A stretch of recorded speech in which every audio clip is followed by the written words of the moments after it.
अस्सलाम वालेकुम। कैसे हैं दोस्तों? मैं हूं डॉक्टर शेज़ी। आज की हमारी वीडियो का मौजू है MBBS फर्स्ट ईयर की बुक्स के जब बच्चे FSC और एंट्री टेस्ट के बाद MBBS फर्स्ट ईयर में एडमिशन सिक्योर करते हैं तो उनके लिए यही मसला होता है कि उनको बुक्स चूज़ करने में परेशानी का सामना करना पड़ रहा होता है कि इतनी ढेर सारी बुक्स हैं, इनमें से कौन सी पढ़नी है, कौन सी ज़्यादा इम्पोर्टेंट है। तो इनको ले के बच्चों को काफ़ी ज़्यादा मसाइल होते हैं। बेसिकली MBBS फर्स्ट ईयर में 3 सब्जेक्ट्स हैं, फिजियोलॉजी, बायोकेमिस्ट्री और एनाटमी। अब एनाटमी जो है इसमें फिर आगे डिवीज़न है, हिस्टोलॉजी भी इसमें इंक्लूडेड है, एम्ब्रियोलॉजी भी, ग्रास एनाटमी भी और कुछ कॉलेज में जनरल एनाटमी भी पढ़ाई जाती है। सबसे पहले हम फिजियोलॉजी की बुक्स को देखते हैं। इसमें कुछ मेन बुक्स हैं और कुछ रिव्यू या शॉर्ट बुक्स हैं। जो मेन बुक्स हैं फिजियोलॉजी की, उनमें सबसे ज़्यादा जो तकरीबन सारे मेडिकल कॉलेजेस में रिकमेंड की जाती है या पढ़ाई जाती है वो है गाइटन एंड हॉल। उसके बाद गैनोंग्स। पहले हम आपको बुक्स के नाम बता रहे हैं कि कौन कौन सी स्टूडेंट्स बुक्स पढ़ते हैं। अब आपने सारी पढ़नी नहीं है और ना ही सारी जो है वो पढ़नी होती हैं। हम आपको एंड पे बताएंगे कि इन सारी बातों का एंड पे रिज़ल्ट क्या है, आपने कैसे अपने आप को इन सारी बुक्स के साथ लेके चलना है और आपको कौन सी ख़रीदनी चाहिए और आप कामयाब कैसे हो सकते हैं या प्रॉफ कैसे पास कर सकते हैं या इवन कि आप डिस्टिंक्शन अगर लेना चाहते हैं तो वो कैसे ली जा सकती है। गाइटन एंड हॉल है। उसके बाद गैनोंग्स है। गैनोंग्स क्लिनिकल्स के लिए बहुत ज़्यादा इंपॉर्टेंट है, इसमें अच्छे क्लिनिकल्स लिखे हुए हैं। शेरवुड है। उसके बाद मुश्ताक है और एक छोटी बुक है फिजियो की जिसको BRS कहते हैं, BRS फिजियोलॉजी। और एक इंतहाई आसान बुक है लेंथी लेकिन बहुत ही आसान है, वो JP है। सबसे आसान फिजियोलॉजी की अगर हम बुक कहें तो वो JP है। उसके बाद अगर हम फिजियोलॉजी की रिव्यू बुक की बात करें तो वो फिरदौस है। बायोकेमिस्ट्री की हम बुक्स की बात करें जो रिकमेंडेड हैं तो उसमें लिपनकॉट है। इसमें मेटाबॉलिज्म्स बहुत अच्छे लिखे हुए हैं, साइकिल ज़्यादा अच्छे बने हुए हैं, तो इसलिए ये रिकमेंडेड बुक है। तकरीबन सारे मेडिकल कॉलेज में ये रिकमेंड भी की जाती है और पढ़ाई भी जाती है। उसके बाद सत्या है, चतार्जी है, मुश्ताक है बायोकेमिस्ट्री की। कुछ टॉपिक्स मुश्ताक से करने होते हैं जो बाकी बुक्स में नहीं है। और इसी तरह हार्पर्स है। और जो बायोकेमिस्ट्री की रिव्यू बुक है वो इंस्टेंट 5 के नाम से है, छोटी सी बुक होती है। उसके बाद एनाटमी में अगर हम बात करें तो हिस्टोलॉजी में ढेर सारी बुक्स हैं लेकिन जो मेनली है वो लाइक हुसैन भी है, डिफोरे भी है और जेंक्वेरा भी है। ये सारी इस्तेमाल होती हैं लेकिन सबसे ज़्यादा लाइक हुसैन को ही किया जाता है क्योंकि हिस्टो को बच्चे लाइट ही लेते हैं और इसका कुछ जो पोर्शन है वो प्रैक्टिकल में भी कवर हो जाता है, तो इसलिए लाइक हुसैन से भी अच्छा खासा गुजारा हो जाता है, प्रॉफ आसानी से पास हो जाता है और MCQs भी हो जाते हैं। एम्ब्रियो की बात करें तो एम्ब्रियो के लिए सबसे ज़्यादा लैंगमैन पढ़ाई जाती है। उसके बाद KLM है और एम्ब्रियो की भी लाइक हुसैन की है। ग्रॉस की बात करें, यही सबसे बड़ा पोर्शन है जिसमें बच्चों को मसाइल आ रहे होते हैं। तो इसमें स्नेल है, स्नेल काफ़ी ज़्यादा रिकमेंडेड बुक्स में है। स्नेल में मसल्स के जो टेबल है वो बहुत अच्छे बने हुए हैं और वो एज इट वहाँ स्नेल से ही करने होते हैं।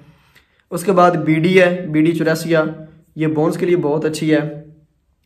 KLM है। उसके बाद ग्रेज है जो स्टूडेंट वर्जन है और एक नेटर्स एटलस है जिससे ये डायग्राम्स बहुत अच्छे, स्केचेस अच्छे बने हुए हैं, विजुअल मेमोरी के लिए वो बहुत अच्छी है। जनरल एनाटमी जो है वो लाइक हुसैन की भी है और गुलाम अहमद की भी है। ज़्यादातर लाइक हुसैन की यूज़ होती है। बहुत छोटी सी बुक है जिसमें एनाटमी का तारुफ है, जो एनाटॉमिकल टर्म्स हैं, क्लासिफिकेशन है जॉइंट्स की, बोन्स की, मसल्स की, ये सारी चीज़ें जनरल एनाटमी में है। आप कह सकते हैं कि ये जो एनाटमी है इसकी एक डिक्शनरी है छोटी सी, इसमें एनाटमी से मतलब काफ़ी चीज़ें जो है ना बताई गई हैं जनरल एनाटमी में।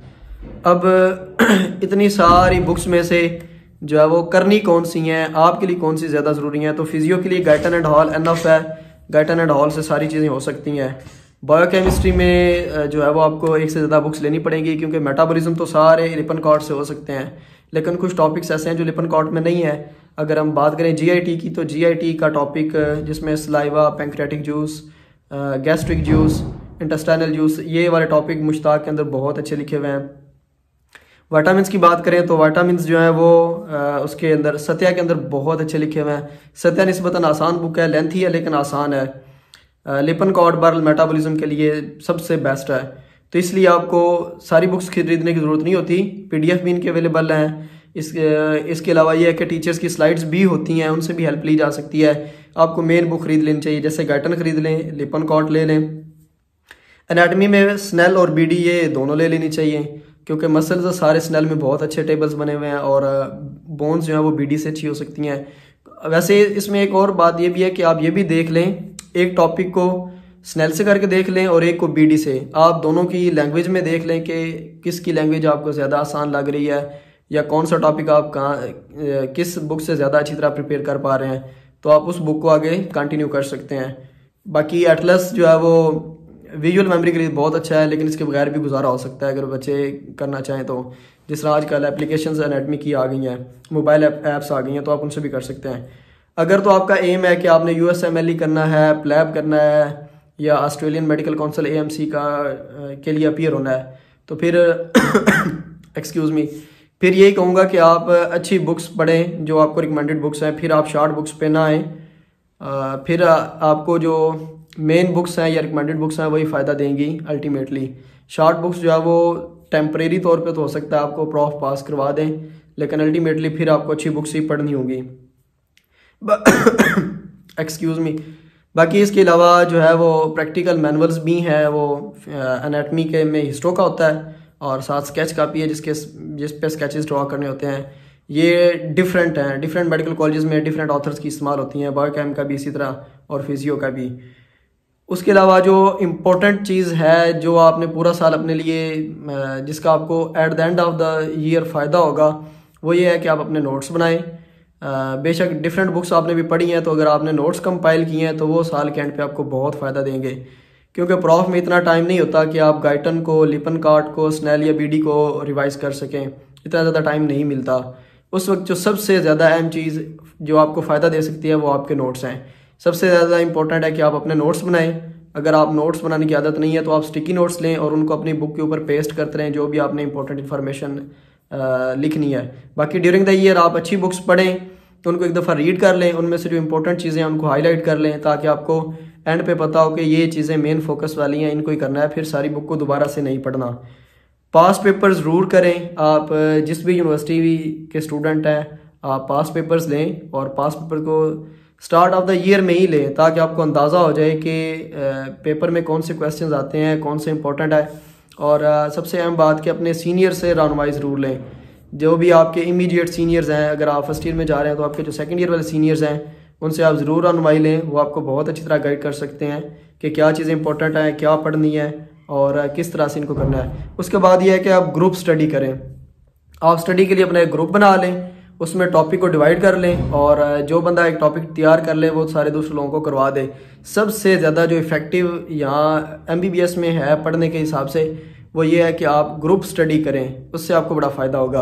और अगर आप रिटेन रखना चाहते हैं जो भी आपने पढ़ा है तो आप वो दूसरों को पढ़ा दें, उससे आपको बहुत फ़ायदा होगा। अगर आप मज़ीद इसके बारे में कुछ पूछना चाहते हैं तो आप हमसे पूछ सकते हैं, कमेंट सेक्शन में अपनी राय का इज़हार भी कर सकते हैं। आपका बहुत बहुत शुक्रिया। जज़ाकल्लाह।